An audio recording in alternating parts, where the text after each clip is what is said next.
Thanks, Kelly. Hi, everyone. And I'm just going to share my screen really quickly and get the PowerPoint up. There we go. So hi again. Good morning. I'm Ria Pereira. I'm an attorney at the Pennsylvania Utility Law Project. Joining me today is Elizabeth Marx, the executive director over here at PULP. Today, we're going to be talking about how will we keep the lights on, addressing utility needs of survivors of domestic violence. So for those of you who are not familiar with us yet, we are PULP. We are a statewide organization within the plan system. We're administratively housed within RHLS. We assist low-income residential utility and energy consumers to connect to and maintain affordable utility services and energy services within their homes. We also provide a number of training and technical assistance support services such as this presentation. So before we get started on our agenda for today, we wanted to mention if anyone has any questions or thoughts during our presentation, feel free to either use the chat function or just unmute yourselves. If you prefer your camera on, feel free to do that as well. We want to facilitate whatever is easiest for this group. So today we're going to be talking about the intersectionality of domestic violence and utilities and utility advocacy. We're going to get you guys familiar with a number of utility assistance programs that can assist low-income consumers and victims of domestic violence to stay connected and reconnect to services. And we're going to also talk about what happens if there is a utility dispute and people are having issues staying connected or need reconnection. So to get us started, I'm going to turn it over to Liz to talk more about the intersectionality with domestic violence and utilities. Thanks, Ria, and good morning, everyone. Really great to see so many familiar names in the session and to be here with you again this year. So we want to first take a step back and make sure we're all on the same page about why we're here today talking to VOCA grantees about utilities, because it's not entirely obvious, but first level setting, and I love definitions, as many of the lawyers in this room probably love definitions as well. Good to root yourself in that. And I think that the thing we want to start with is just a reminder, and I know many of you are already well versed in this, but domestic violence is really not about just the physical violence. It's a pattern of power and control over an intimate partner. It can be, it manifests in so many different ways, as I know you all know in working with your clients. It's physical, it's sexual, it's emotional, it's economic, and it's psychological. And all of these combine to exercise control over that person. So if we can go to the next slide, I'm sure you all are very familiar with the power and control wheel. And we're going to really be honing in on the use of economic abuse. And that intersectionality and how that plays out for utilities and utility access.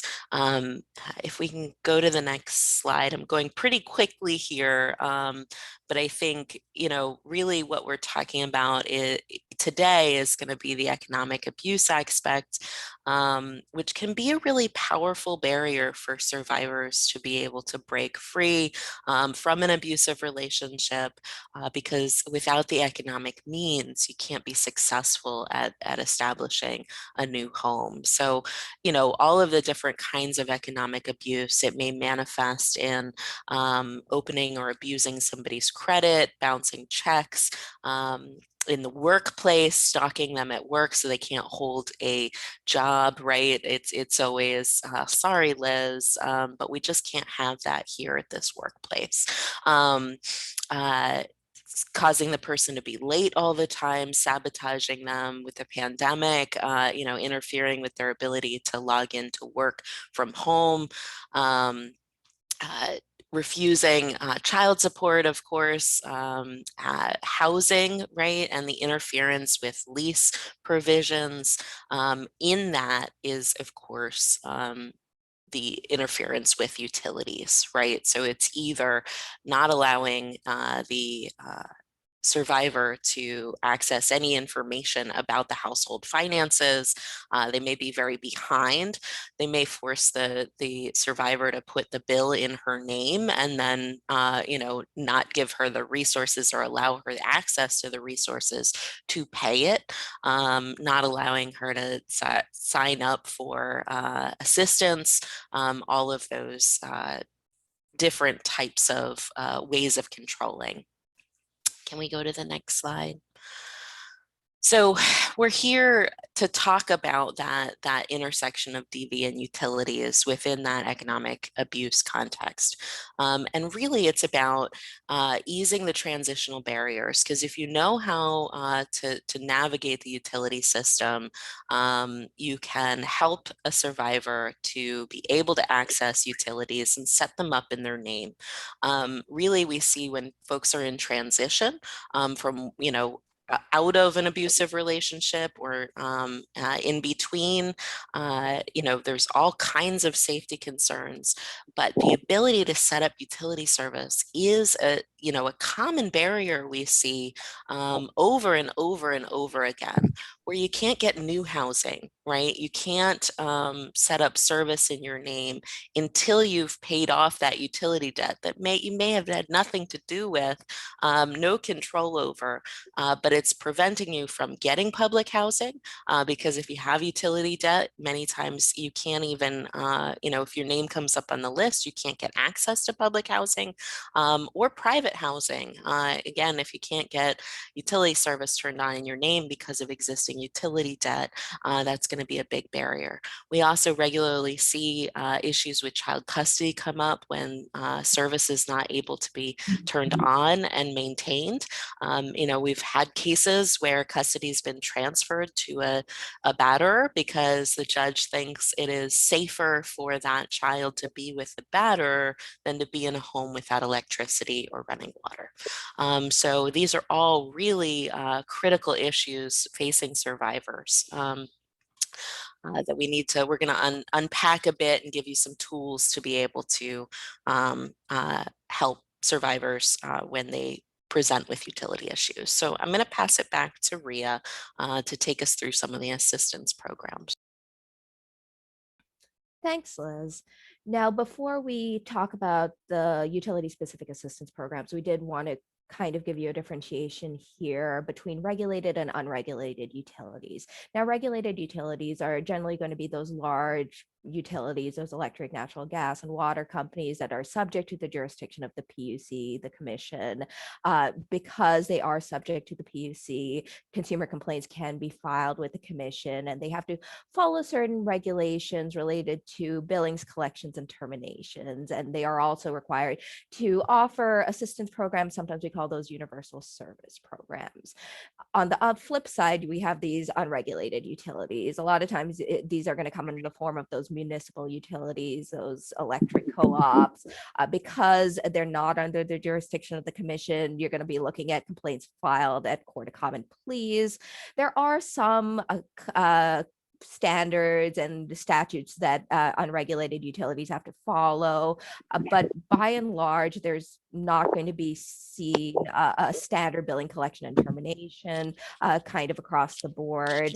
There's also no real requirement for those unregulated to offer assistance programs or payment arrangements. So a lot of times when you look at consumers who are having problems with unregulated utilities, we see if there's a regulated utility that they have service with that can be leveraged resources to kind of put some of those resources then into unregulated utilities that they might have as well. So let's talk more about specific assistance programs through utilities. As we get into this discussion, we're going to be talking about what we generally see, but the real trick is check with the specific utility that you're working with to see if there's specific standards or differentiations from these general rules.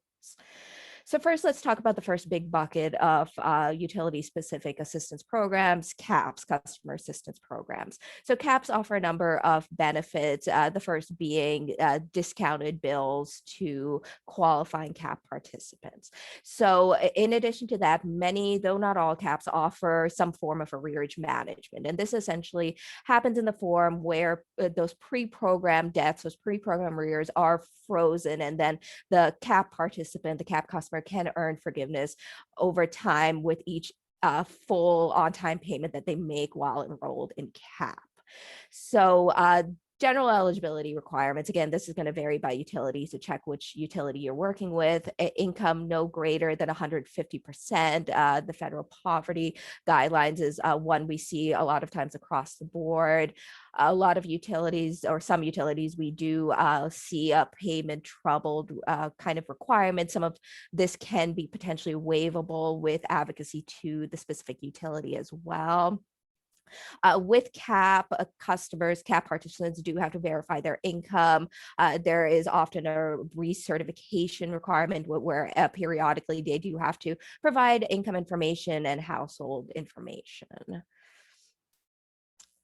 So next big bucket we're going to talk about is hardship funds. So hardship funds, again, utility specific program. The benefits of hardship funds, it's really a cash grant through the utility. The amount is going to vary how much that's going to look like, but a lot of times we do see a 500 being kind of your maximum hardship grant amount. Just like CAP programs, there are a number of eligibility requirements. We often see, though not always, again, 200% FPL or below set as kind of your ceiling for receiving a hardship grant. Some utilities do require what we call a good faith payment showing, which essentially means that the customer has made a payment to the utility within the last few months of a certain amount. What that amount is could potentially vary by utilities again. The real kind of advocacy tip here is that sometimes utilities will make exceptions for that good faith payment showing. You do have to ask, however. Some utilities, again, require a showing of temporary hardship, which could be another place for advocacy as well. Now, some utilities, though not all, do prohibit CAP customers from also receiving hardship grants. This is going to vary greatly by utility. And again, with some advocacy, this can be a requirement that is waived, especially in the case of survivors of domestic violence. So let's talk about the next bucket, which is the low income usage reduction programs, otherwise as known as LIHEAP programs. So LIHEAP programs are really geared towards improving energy efficiency in households with low income consumers. So essentially what happens is the utility will come in either in person or more and more because of COVID virtually and do an energy audit and potentially recommend measures that could improve energy efficiency within the home. This can include appliances, weather stripping, pipe wrapping. LIHEAP has also a number of general eligibility requirements. A lot of times we will see it set just slightly higher than that CAP FPL maximum. So we often see 200% FPL, though again, this is going to vary by utility. A lot of utilities are requiring showing of usage that's higher than the average, so that that low-income consumer's house does have high usage in some form. In the case of tenants, because LIHEAP does sometimes come in and make improvements to the household, there is often a requirement to obtain landlord permission. There is often also a requirement that the tenant be at the residence for a certain period of time. We often see 12 months, but this can vary by which utility you're working with as well. So last bucket of utility specific programs we're going to talk about are CARES programs. These programs are often kind of forgotten in kind of the suite of universal service programs that we talk about because they often come along with like the caveat that utility has wide discretion, essentially, with what might be done in terms of the CARES programs and what might be done to resolve consumer issues within CARES. So the program is really targeted to customers who are having trouble paying their bills, and they're also having short-term problems that are causing the inability to pay. They can offer a number of services through CARES that we see. We often see budget counseling, potentially special arrangements for bill payments and referrals to social service agencies. This might be particularly helpful for consumers who are survivors of domestic violence. If they need additional referrals and more kind of wraparound services, CARES could potentially be a good place where they get really more specialized assistance for their needs. Yeah, if I could just interrupt quickly. This is Kelly. I'm launching the CLE poll box. You just respond yes or no. It'll disappear from your screen and you'll have 2 minutes to do so. And this is for attorneys for CLE credit. And Ria, please feel free to continue. Thanks very much. Thanks, Kelly. And I wanted to mention, since we are at our last big bucket of kind of programs here, before we get into more broad Pennsylvania assistance, that if anyone does need additional information about these programs, if anyone does need more information in general about anything we're going to be talking about today, we do have an advocate manual through PULB that is available. Feel free to reach out to us if anyone does want a copy of that. And I'm going to turn it back to Liz to talk about LIHEAP. All right. So LIHEAP, the first thing to know about LIHEAP is it's currently closed. And if we can go to the next slide, the program typically runs every year from November to April. We are pushing very hard on DHS to open this program early this year. They had, nearly double what their funding usually is because of additional allocations through the American Rescue Plan.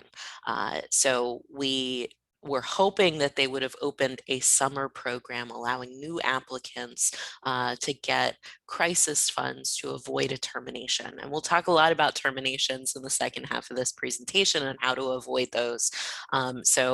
If there are still lots of different tools to avoid termination, but LIHEAP is really the best because it pays down debt, it can avoid a crisis, and we're hopeful it'll open quickly in the fall and remain open for longer than usual to allow everyone to get their debts paid down. But typically, I want to make sure everybody knows more about LIHEAP because every year your clients, if they are low income, they can reapply for LIHEAP and get cash assistance for their home energy costs. So it's a really critical program to help reduce high energy burdens, which is the percent of income that somebody pays for energy costs. And low income households have very high energy burdens, typically between 10 and 30% of their income on energy costs alone, which is a huge chunk of money. So last year, just to give you an idea of what next year's program might look like, though with the extra money in this coming year, we're anticipating some significantly higher grant amounts, both for cash as far as the minimum cash amount and for crisis as far as the maximum crisis grant. So last year, the maximum was $1,000 cash, minimum was $200.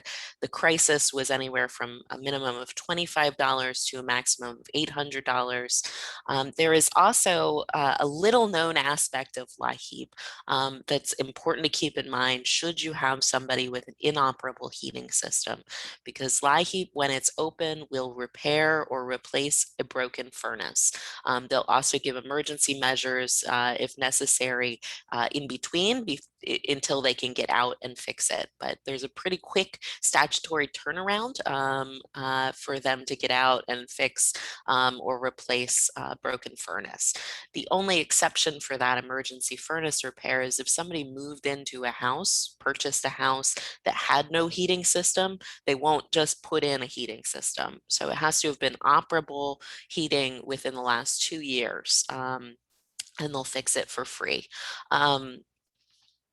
We anticipate that there will be some summer supplemental grants for those who received LIHEAP in the last program year. So from November to the end of April, when the program this past year closed. We don't know what those grant amounts will be, but they're likely to start showing up sometime mid to late summer on people's utility accounts if they received LIHEAP in the past. And there'll likely be some more details to that we'll share, and we'll try and circulate. Hopefully you get our training notices. So we'll have another training on the LIHEAP supplemental program. And every year at the start of LIHEAP season, we provide a webinar on what's new for the LIHEAP season in the coming year. We should have some program details coming out in the proposed state plan on June 12th. So we'll have a much better idea in a couple weeks, but right now we're not entirely sure what'll be in that plan. It is something that people can apply for online through Compass or at their county assistance offices, which we learned last week should be reopened to the public for in-person applications by mid-July. So we don't have an exact date yet from DHS on when that'll happen, but it is coming soon. There are two kinds of grants, of course, as I mentioned. The eligibility for that is one, household income has to be at 150% of the poverty or below. They have to have a home heating responsibility, which can be a direct responsibility. They have it on their bill, or they might have it as a designated or undesignated portion of their rent. All of those situations would be eligible for a LIHEAP cash grant. They also have to be a resident of Pennsylvania. A trick here, you have to be a resident. That just means you live in Pennsylvania and don't intend to leave at the moment. Every year we have one or two cases where a county assistance office is interpreting that as having to live in Pennsylvania for 6 months or something like that. That is not at all the rule. With a crisis grant, you're eligible with those first 3 criteria plus 2 additional ones. One, you have to have an actual or imminent home heating emergency, which is typically defined as having a termination notice or having 15 days or less of fuel in your tank, or if it's wood or coal in your wood or coal pile. Then you can qualify for a crisis grant. The grant also has to resolve the crisis. But a key part here is the utility is often going to accept less than the total amount owed in order to resolve the crisis. Essentially, it stops them from terminating for the next 30 days, right? So even if you owe, say, $3,000, the maximum crisis grant is $1,000. The utilities will often accept the $1,000, stop the termination. But if you don't deal with that debt in between, you're gonna be right back in termination, either at the end of the winter moratorium or when the rest of that money comes due. Can we go to the next slide? Want to note here the LIHEAP rules for immigrant status. A really important piece is that a mixed status household is certainly eligible for LIHEAP. There are also certain lawfully admitted non-citizens that can receive LIHEAP. They are eligible. Undocumented persons are an ineligible person, but the household is still eligible. What they will do if there's an ineligible person in a household is that person will count for the purposes of determining household, or I'm sorry, yes, the person will not count for the purpose of determining household size, but their income will count for the purpose of determining household income. So if you have a 4-person household, 2 people are undocumented, 2 people are US citizens. The income of all 4 will count, but it will be a 2-person household. So again, certainly can apply, and I would encourage all folks working with immigrant populations to complete that application if they're eligible. and ERAP. So I hope everybody knows that the Emergency Rental Assistance Program is currently operational in all 67 counties. The eligibility guidelines for that is 80% of area median income. When you get this PowerPoint, there is a link to the DHS website that will show you what 80% of area median income is for each county, because it is different for every county. If they've had a reduction of income, incurred substantial cost, or experienced a financial hardship due to COVID-19, they are eligible. I will note, we believe that all households have incurred substantial additional costs because of the increase in utility usage and other household expenses as a result of the pandemic. Being at home, you are using more water, you are using more electricity, you are using more gas than ever before, and the data is all bearing that out. The benefits, you can get rent debt paid for up to 12 months right now. So the new money that's coming through the American Rescue Plan will extend that to 18 months. You can also get additional 3 months of future rent. And then for our purposes, of course, is the utility and home energy costs and arrears. And it applies to everything except internet costs. Though in some counties, the ability to get assistance for other direct or indirect expenses is going to cover broadband or telecommunication services. Not every county is applying that, but some are. Applications are available through Compass, though some counties have their own application. If you go through Compass, it will and you put in what your county is, it'll redirect you to the right county to complete that application. I'll note here, we really want to hear if you're experiencing issues on behalf of your clients with getting access to these programs. There is a lot of money, millions and millions of dollars to get out very quickly. And we are hearing of a number of barriers for folks. And if we don't know the information, we can't be pushing it with DHS to fix. So if you're running into issues in your counties, please do reach out to us.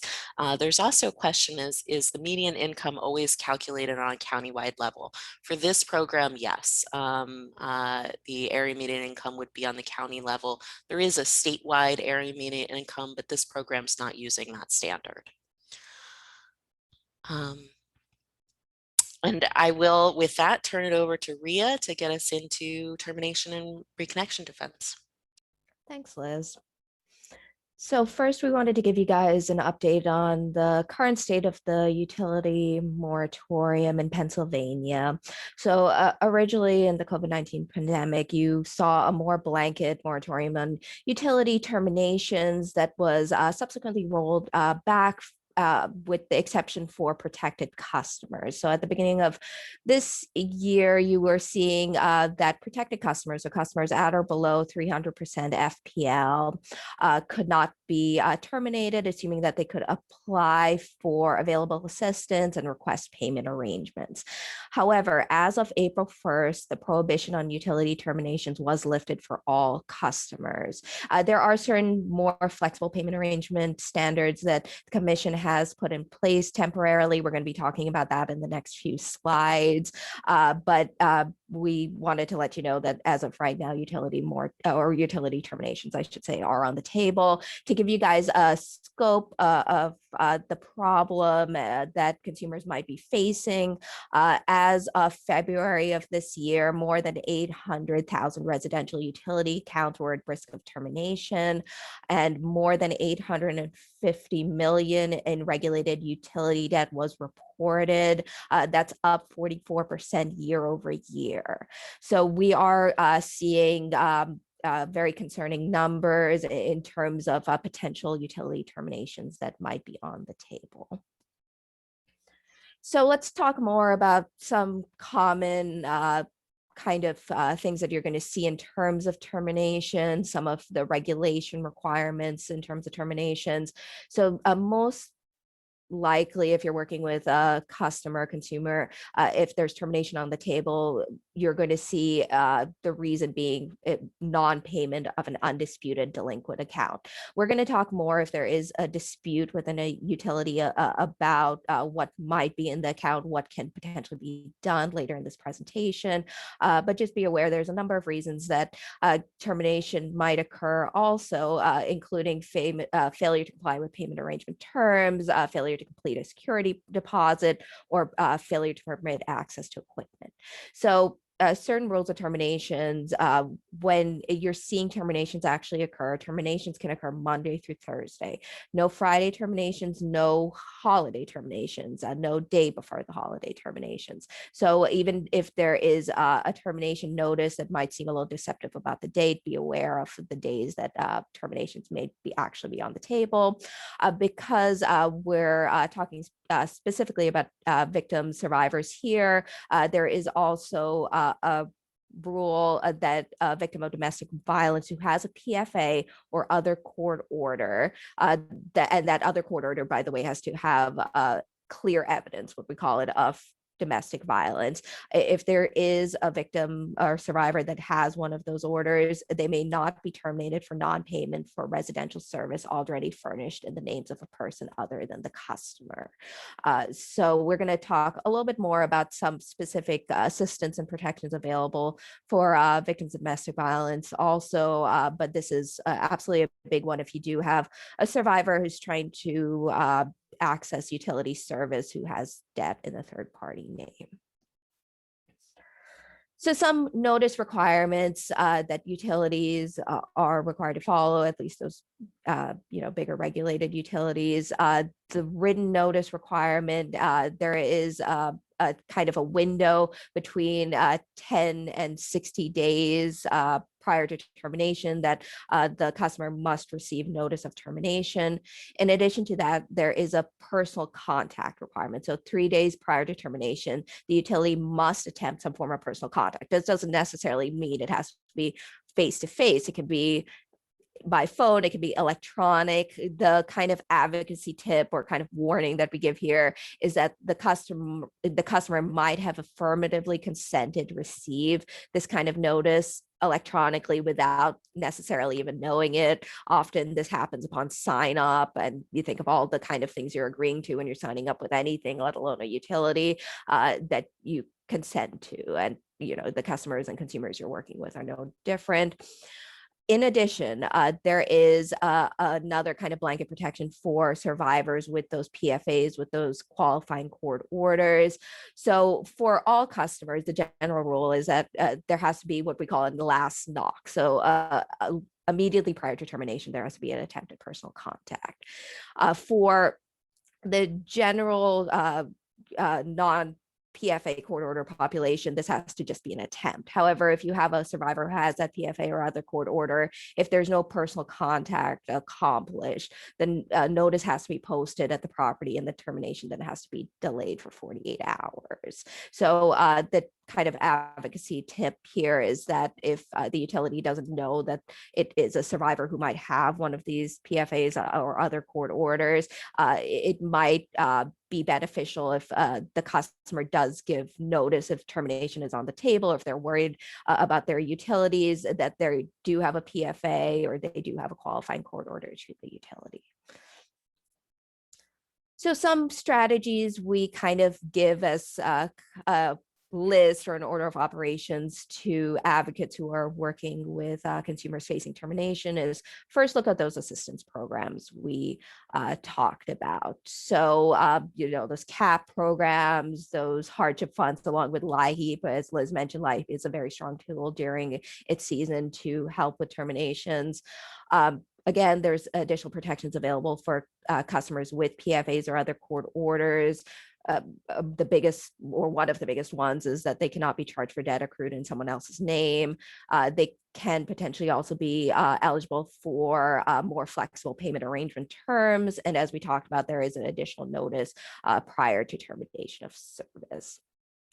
So there's payment arrangements, and we're going to be talking a little bit more about the more flexible payment arrangements that have been temporarily put in place by the commission, which allow customers to essentially pay debt, put in a payment arrangement over a period of time. And we're going to talk about some of the advantages and pitfalls of that as well. Medical certificates for customers with serious illnesses can potentially postpone termination for a period of time. Each medical certificate is a 30-day postponement of termination. We're going to, I believe, talk about this in the next few slides as well about kind of limits on medical certificates, especially with how many you might obtain. So winter moratorium is another kind of protection in place during the winter months. So that's December 1st to March 31st for households. Generally, you see with utilities, households at or below 250% FPL is kind of your ceiling. This is a kind of moratorium during the winter on terminations is kind of the caveat. It's not a guarantee of restoration of service. However, it often overlaps with LIHEAP season. So in combination, it might mean that there is additional space for advocacy to get people reconnected, especially with those additional resources on the table. So kind of a statute of limitations, if you will. There's a 4-year rule. Arrears over 4 years cannot be the basis of termination, especially with those longer term debts, or if you have a customer who's been disconnected, terminated for a period of time, this might be a helpful rule as well. So let's talk a little bit more about payment arrangements.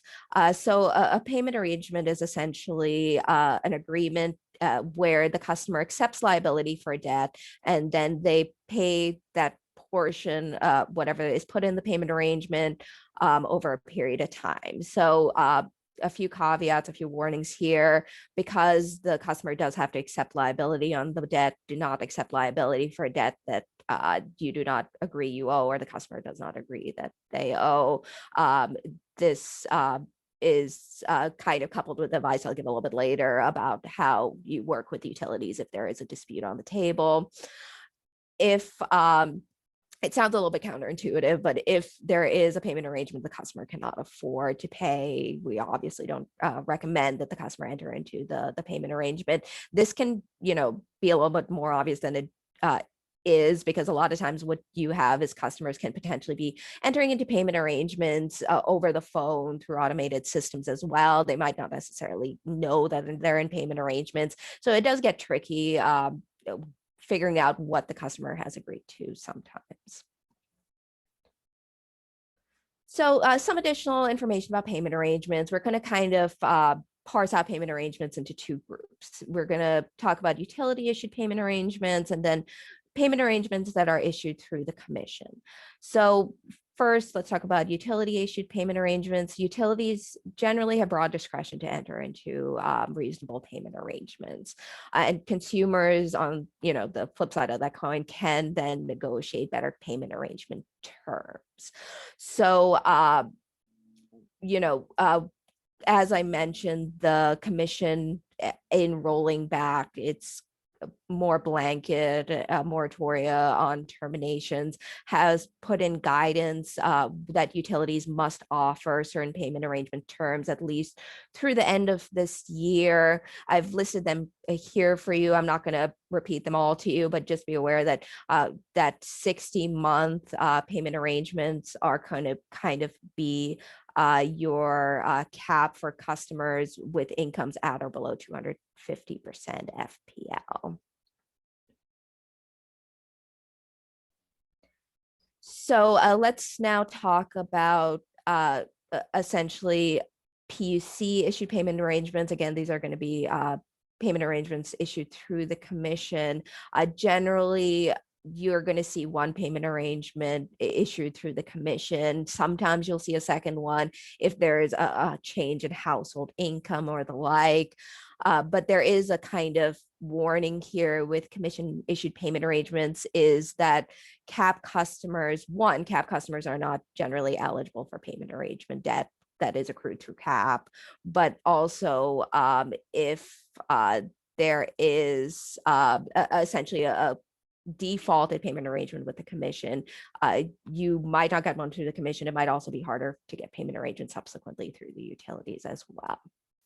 So again, I've listed some payment arrangement terms, lengths for you here. I'm not going to kind of read them off to you, but some commission payment arrangement lengths, again, are 60 months for customers at or below 150% FPL. There are payment arrangements available also for reconnection, 24 months for customers with income at or below 100% FPL. Full payment may be required if customers have defaulted on one or more payment arrangements again. Okay, so as we talked about with the utilities, the commission has also indicated that at least through the end of this year, there's some more flexible payment arrangement terms in terms of commission payment arrangements. Just kind of mirroring the utility guidance, 60 months for customers at or below 250% FPL. In addition, one additional payment arrangement for customers who have previously defaulted on commission issued payment arrangements, regardless of a change in income, which might be helpful for those customers who have not been able to keep up with payment arrangements in the past. And there's also some additional guidance about small business customers as well. It's at this point unclear, at least based on commission guidance, whether CAP customers can get a payment arrangement. So if anyone is seeing any variations across the board, please let us know. We are also interested in that as well. So some additional information for customers who are victims of domestic violence with those PFAs or other court orders. Like I mentioned, there potentially could be more flexible payment arrangement terms that are offered to them. Essentially the language that utilities have to follow is that they can amortize the debt over a reasonable period of time. For victims, there's additional factors that can be taken into account. Keep in mind that for all customers, the size of unpaid balances and the ability of an applicant to pay could also potentially be taken into account as well. So CAP arrears, again, is going to be kind of differentiated as kind of a carve out for payment arrangements. So as I mentioned previously, arrears accrued while in CAP are generally not available for payment arrangements from the PUC. Sometimes, a lot of times, it's not even available for utility issued payment arrangements. However, the customer applicant can essentially pay only the portion of their missed CAP payments, so those CAP arrears, and be reinstated in the program, which can help their overall bill payment essentially. In addition, reinstatement in CAP should freeze the non-CAP debt and allow forgiveness over time as well. So as I mentioned previously, medical certificates are a tool to prevent termination or at least temporarily stop termination. They're not guarantee that the underlying debt will be taken care of. So a household may obtain a medical certificate to stop termination if the household member has a serious illness or a medical condition that requires utility service to treat their illness. Whether a medical certificate is written and issued is ultimately at the discretion of the medical professional, the person's physician that they are working at, whether they'll essentially issue the medical certificate that then will be provided to utility.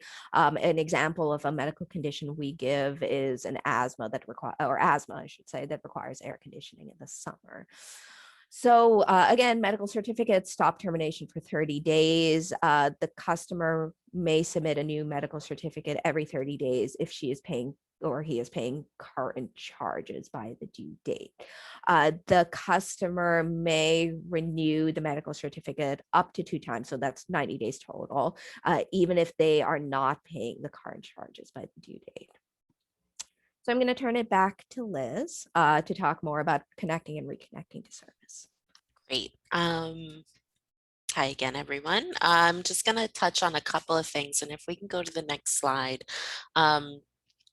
there's avoiding that termination, but then what do you do to get people connected? And I said earlier when we started this presentation, about the barriers to getting into public housing. And that's probably what we see as the most pressing need that I'm guessing you will see with your survivors in working with them on other issues, is how to get utility service either reconnected or connected at a new place following a termination. It can be a pretty daunting task if you aren't aware of what the protections are, right? So the first thing that everybody should know is that if you are CAP eligible, meaning you have income at or below 150% of the poverty guidelines, you cannot be charged a security deposit.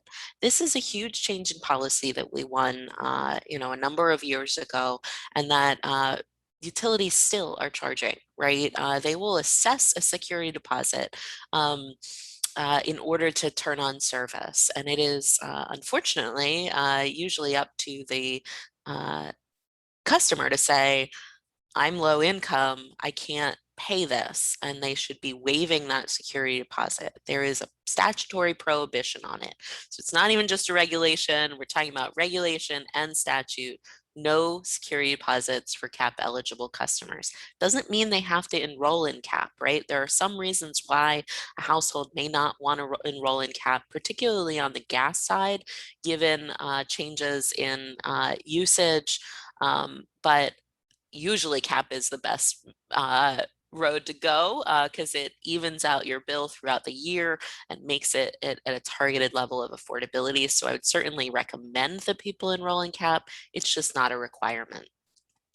Of course, as Ria mentioned, the protections for customers with a PFA or other court order, they cannot charge survivors with one of those court orders arrears accrued in someone else's name. And this should apply to any third party.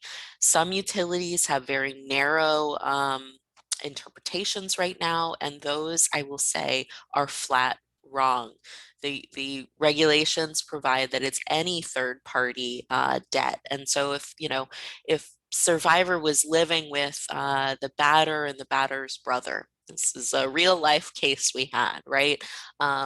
And the batter's brother is who the utility debt is named in, right? The utility was on, they were all living together, batter's brother racked up some debt on the utility bill. Survivors should be able to set up a new account without any of that debt being transferred. The occupant liability rules that are normally apply do not apply when there's a PFA or other court order. And remembering that is probably the most important thing you can walk away from this training, is that those are hard and fast rules. They aren't always applied correctly. And so it takes an advocate to intervene on their behalf, to contact the utility. And of course, if you ever run into a situation where you need some help, you can't remember what we said in this hour-long training, shoot us an email. We'll give you both a contact at the utility to reach out to, and we'll give you the tips in order to handle whatever it is that your client's facing. Of course, the 4-year rule, always look at whether or not there's a 4-year, whether or not it's been more than 4 years that the debt's accrued. Ria already walked through the utility payment arrangements, but of course there's both utility payment arrangements and PUC payment arrangements. The length of time is a little different for restoration as opposed to preventing service. So again, it's always important to intervene if you can before service is terminated. And we'll talk about how to do that and what the process is at the commission in the last minutes we have. But I do want to stress, and Ria covered what some of the changes, the temporary COVID changes to payment arrangement terms are. There are a number of utilities that are still just offering the whatever somebody will agree to rather than the maximum length of time that they can have. So it's really important that people not agree. They often get caught up in automated systems. A lot of the utilities now have what's known as an IVR, right? You call in and they're like, are you having payment troubles? Click 1, and you go through the whole thing and they spit out a payment arrangement. It's usually very unaffordable, right? 12 months, 24 months, not the 5 years they're supposed to get under this term. form. So somebody should always push through and talk to an actual person at the utility, tell them they cannot afford it and that they need a longer payment arrangement. You know, survivors and their advocates really have to advocate on this. So I'm gonna, oh, let's go to the next slide. Forgot these ones are in here. There's a couple other really important protections to know working with survivors, especially for privacy and safety. One is a survivor can set up a third-party notification. So if mail theft is a problem, and I know it's a problem for a lot of survivors, they can set up notifications to go to a trusted person or even an advocate, right, that's working with them if they're not getting the mail and the notices they need to get, like really important termination notices. They can also set up an account password and alerts. That is something I absolutely recommend. We've run into a lot of cases where batters will call in. They know all the survivor's information. They can get into the utility account and shut it off. So, you know, we've had some pretty extreme cases where batters will shut off, you know, heating service in the middle of winter while the survivor's at work because they can access that account just knowing the right information.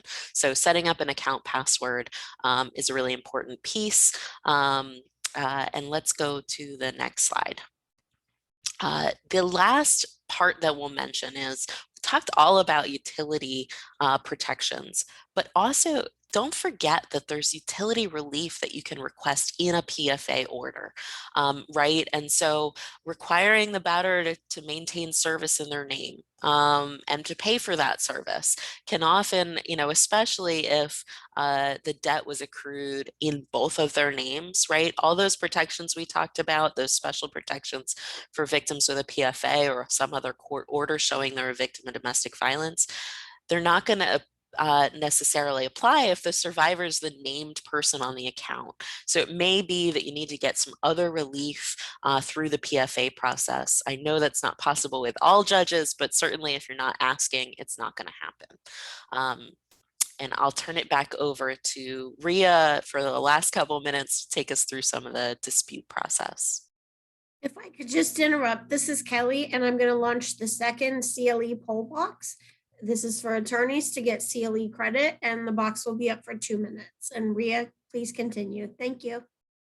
Thanks, Kelly and Liz. I know we don't have a lot of time left, but in the last few minutes, we wanted to give you some information about what happens if there is a dispute essentially with the utility. So first, always go to the utility to figure out what's going on and negotiate. So this is important for a number of reasons. First, utilities do have significant discretion in terms of what they might do is to resolve customer accounts, especially if termination is on the table, but negotiation is also required prior to filing a complaint. So when you are talking to the utility, a lot of times it's important to first figure out what's actually going on with the account. It's not always clear on the face of the bill. If there is termination on the table, ask for a stay of termination while the account is being reviewed. And, you know, as you do more utility work, you will kind of start to develop relationships with the people you're talking with within the utility to kind of help in coordination about customer issues. So just some very basic information about complaints with the PUC. There are informal complaints and there are formal complaints. So informal complaints are in front of the Bureau of Consumer Services. We've provided the number for you guys here. Just FYI, filing an informal complaint will temporarily stop termination if filed the day before termination, the day of termination, I should say. So really important to get those informal complaints in. In the case that a formal complaint is necessary, be aware that is an administrative hearing before an ALJ. Discovery is available, appeal is available, that goes up to the Court of Common Pleas. A licensed attorney has to represent before the PUC, but advocates and paralegals can obviously and are encouraged to kind of give pro se filing information, provide general information about customer rights. So some general resources we have for you here. The top is us. We have a utility hotline that can either be called, and I believe Tuesday through Thursday, the list can correct me, or is our current days of operation for a utility hotline. And there is an email address for that as well. For advocates, we have provided our general pulp number and email address that goes to all of us as well. OCA and the PA Legal Aid Network, once you get this PowerPoint, can also be useful consumer links and resources as well. So we wanted, I guess, to open it up if there's any last minute thoughts, questions, concerns in the 1 minute we have left. Rhea, there was a really good question about tips on reaching out for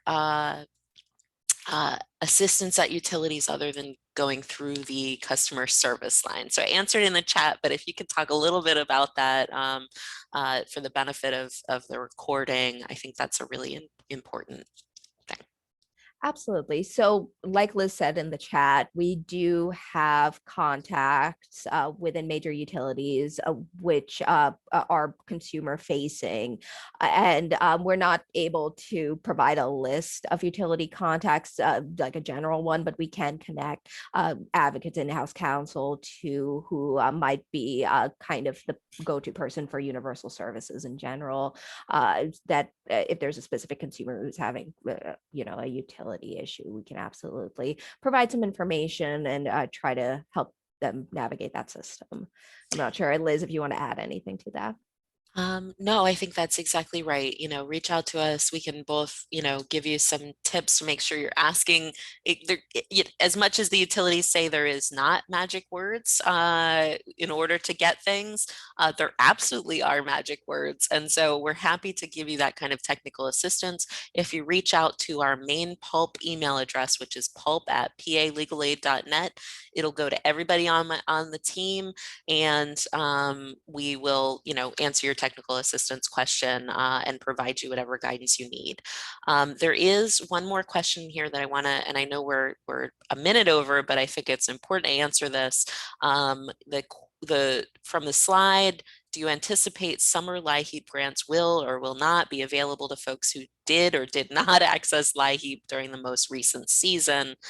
And the answer to that is that we were just informed last week that DHS is not intending to run an open summer program, meaning they're not going to reopen it to new applicants. It is most likely that grants, supplemental grants, will go to households that received a LIHEAP cash or crisis grant last year during the regular season, which opened November 1st and remained open until April 30th. We are pushing back on that. We think that's a really bad decision because there are a lot of folks that didn't make it into the program during the regular season, and we are hopeful that DHS will change its mind on this, but I can't give you a good read on whether or not we'll be successful. I tend to think that we will not, given the number of new programs that DHS is trying to stand up through the summer, including a low-income water assistance program, which we didn't cover in this session, but we'll have more details on soon. We'll offer some more training on that. There's, the ERAP program, there's the homeowners assistance fund. All of these programs are really putting a strain on our agencies. So again, I'm hopeful we'll get a real summer program with new applicants, but don't know that that'll happen. With that, I think that ends our session, Rhea. Yeah, I think so. And I was just going to thank everyone and thank Kelly. It's always a good time, a pleasure to talk to everyone.